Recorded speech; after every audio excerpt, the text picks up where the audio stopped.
தோழர்கள் அனைவருக்கும் வணக்கம். இன்று நாம் மிக முக்கியமான ஒரு நூல் குறித்து நாம் உரையாட இருக்கிறோம். இந்த கான மயில் என்று சொல்லக்கூடிய மிக முக்கியமான ஒரு நூல். இந்த நூலை பதிப்பித்திருக்கக்கூடியவர் நம்முடைய உயிர் பதிப்பகத்தின் தோழர் ஏ சண்முகானந்தம் அவர்கள். அவரை குறித்தும் அந்த பதிப்பகத்தினுடைய தன்மை குறித்தும் இந்த நூல் குறித்தும் உங்களோடு உரையாடுவதில் மிகுந்த மகிழ்ச்சி அடைகிறேன். முதலில் இந்த உயிர் பதிப்பகம் என்பது மிக முக்கியமான ஒரு பதிப்பகமாக இன்று செயல்பட்டு கொண்டிருக்கிறது. வணிக நோக்கமின்றி ஒரு சமூகத்தின் மீதான பற்று கொண்ட ஒரு பதிப்பகமாக செயல்படுவது மிக குறிப்பிடத்தக்கது. இந்த பதிப்பகம் தன்னுடைய மிக முக்கியமான ஒரு நூல்களாக பேராசிரியர் சிவசுப்பிரமணியம் அவர்களுடைய தாவர வழக்காறுகள், தோப்பாவினுடைய தென்படுத்து மண்பதை என்கிற ஒரு மிக அரியதொரு தொகுப்பு,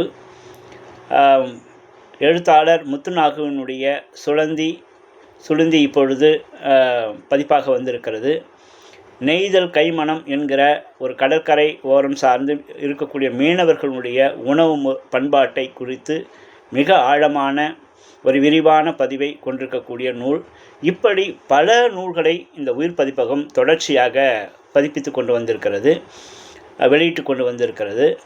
இந்த நிலையில் இப்பொழுது வந்திருக்கக்கூடிய மிக அற்புதமான ஒரு நூல் இந்த கான மயில் என்று சொல்லக்கூடிய ஒரு நூல்.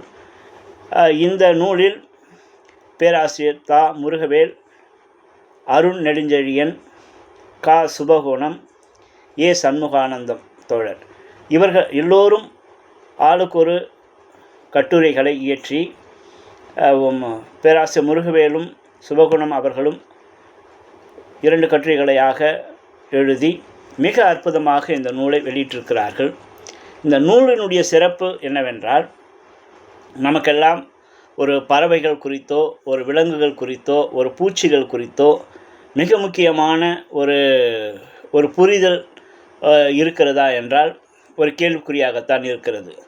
அந்த பறவைகளையும் பூச்சிகளையும் ரசிக்கின்ற நாம் அவற்றினுடைய தன்மைகளையும் அந்த பூச்சிகளும் பறவைகளும் விலங்குகளும் இந்த மண்ணோடும் இந்த மண்ணில் வாழக்கூடிய மக்களின் பண்பாட்டோடும் எவ்வாறான தொடர்புகளை எல்லாம் பெற்றிருக்கிறது என்பதெல்லாம் நாம் இன்னும் விரிவான அளவில் புரிந்து கொள்ள வேண்டியிருக்கிறது. அந்த வகையில் தான் இந்த கான மயில் என்று சொல்லக்கூடிய ஒரு பறவை குறித்த மிக முக்கியமான ஒரு பதிவு இந்த நூலில் இடம்பெற்றிருக்கிறது. இந்த மூதுரை என்று சொல்லக்கூடிய இலக்கியத்தில் நமக்கெல்லாம் தெரியும், கான மயிலாட கண்டிருந்த வான்கோழி தானும் அதுவாக பாவித்து தானும்தான் பொல்லா சிறகை விரித்தாடினார் போலும் கல்லாதவன் கற்ற கல்வி என்கிற ஒரு மூதுரனுடைய அந்த இலக்கியத்தை நாம் அனைவரும் தமிழ் இலக்கியம் வாசிக்கக்கூடியவர்கள் பெரும்பாலானவர்கள் இந்த பாடலை படித்து அதனுடைய பொருளை உணர்ந்திருப்பார்கள். ஆனால் இந்த கான மயில் என்று சொல்லக்கூடிய ஒரு பறவை இந்தியா முழுவதும் பரவியிருந்த மிக முக்கியமான ஒரு பறவை தமிழ்நாட்டில் இப்பொழுது இல்லாத ஒரு பறவையாக அருகி வந்திருக்கிறது. ஒரு பாலைவனம் என்பது நமக்கெல்லாம் தெரியும் ஒரு கொடுமையான ஒரு வர்ணனையாக இருக்கும். ஆனால் பாலைவனம் என்பது இந்த பறவையினுடைய வாழிடமாக இருந்திருக்கிறது. புல்வெளிகளை சார்ந்தும் புதர்களை சார்ந்தும் இதனுடைய வாழிடமாக இருந்திருக்கிறது. அது பூச்சிகளை சிறு சிறு உயிர்களை எல்லாம் உண்டு வாழக்கூடிய ஒரு மிகச்சிறந்த ஒரு பறவையாக இருந்திருக்கிறது. இப்படியான பல்வேறு தகவல்களை இந்த பறவை குறித்து இந்த நூலாசிரியர்கள், கட்டுரை ஆசிரியர்கள் பதிவு செய்திருப்பது மிக சிறப்பானதாக இருக்கிறது. இந்த பறவைகள் எப்படி இருக்கும், அதனுடைய நீண்ட கால்கள், ஒரு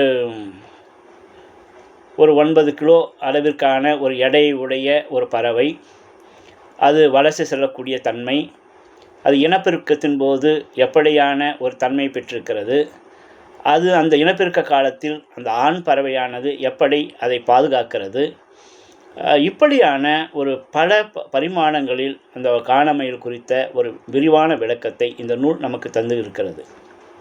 இது தெலுங்கானாவிலும் இப்போது சொல்லக்கூடிய ஆந்திர பகுதிகளிலும் ஒரு இந்தோனேஷியா பகுதிகளிலும் இப்படி பல்வேறு இடங்களில் குஜராத் உள்ளிட்ட நாடுகளில் இருந்து ஒரு பரவலாக இருந்த ஒரு பறவை இப்போது ஒரு சில இடங்களில் மிக குறைவான அளவில் ஒரு 150 200 அந்த மாதிரியான அளவில் மட்டுமே இருக்கக்கூடிய ஒரு பறவையாக இது இருக்கிறது.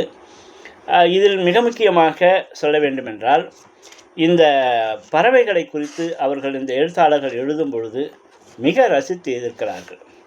இந்த பறவை கண்டபொழுது அவர்களுடைய மனம் கொண்ட அந்த இன்பத்தை அவர்கள் பதிவு செய்திருக்கிறார்கள். அந்த பறவை என்பது அவர்களுடைய உள்ளத்தில் ஏற்படுத்திய மகிழ்ச்சியையும், அதற்காக காலை முதல் மாலை வரை அது பயணங்கள் செய்து அந்த பறவைகளை காண்பதும், அந்த பறவைகள் குறித்த ஒரு பதிவை செய்வதும் ஒரு பறவைகள் குறித்த ஆராய்ச்சியாளனுக்கு அது எப்படியான ஒரு மனநிலையை, அந்த பறவை அழியும் தருவாயில் இருக்கும்போது எப்படியான ஒரு துன்பத்தை ஏற்படுத்துகிறது என்பதையெல்லாம் மிக அற்புதமாக பதிவு செய்திருப்பது இந்த நூலினுடைய ஒரு சிறப்பு என்று நாம் கருதலாம். மிக குறைந்த விலை 50 ரூபாயில் இப்படியான ஒரு பறவைகள் குறித்த ஒரு அரியதொரு செய்திகளை எல்லாம் தொகுத்து நமக்கு அளித்திருப்பது மிக இன்பமாக இருக்கிறது. இப்படியான ஒரு நல்ல பயனுள்ள ஒரு செயல்களை செய்து கொண்டிருக்கக்கூடிய உயிர் பதிப்பக தோழர் ஏ. சண்முகானந்தம் அவர்களுக்கு நாம் நன்றியை கூறிக்கொள்வோம். இப்படியான ஒரு சிறு சிறு நூல்களை வாங்கி குழந்தைகளுக்கும் மற்ற பரிசளிப்பு நிகழ்ச்சிகளிலும் இந்த நூல்களை பரிசளிக்கும் பொழுது, அதை வாசிக்கும் பொழுது இந்த மண்ணின் மீதும் இந்த மண்ணில் உள்ள உயிர்கள் மீதும் நாம் அன்புடையவர்களாக, அந்த உயிர்கள் நம்முடைய பண்பாட்டிலும் நம்முடைய வரலாற்றிலும் எத்தகையதொரு ஒரு மிக முக்கியமான ஒரு பங்களிப்பை கொண்டிருக்கிறது என்பதை நம்முடைய இளம் தலைமுறை அறியும். அதற்கு நாம் வழிவகை செய்வோம் என்று கூறி, மீண்டும் வேறொரு நூல் அறிமுகத்தில் உங்களை சந்திப்பதில் நான் மகிழ்ச்சி அடைகிறேன். நன்றி, வணக்கம்.